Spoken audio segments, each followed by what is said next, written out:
Saat ini persiapan penerapan PSBB di Makassar terus dilakukan.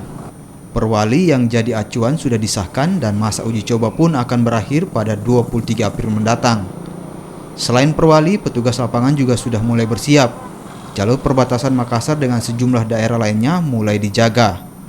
Warga yang ingin keluar masuk Makassar harus melalui pemeriksaan. 3 hari ke depan. 3 hari ke depan Kalau itu dicoba. Tanggal implementasi. Setelah 24 baru mulai penegasan. Mulai penegasan. Pak, ini kan masih polemik terkait belum ada perwali, Pak. Sudah ada setelah perwali. Kan perwali itu berlaku sejak tanggal ditetapkannya. Ya. Dari itu perwalinya dikeluarkan besok. Saya sudah tentang.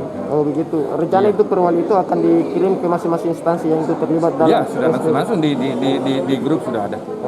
Kalau anggaran sendiri Pak untuk PSBB ini berapa jumlahnya Pak dikeluarkan pemerintah kota? Tidak ada anggaran setelah PSBB, tapi anggaran untuk COVID.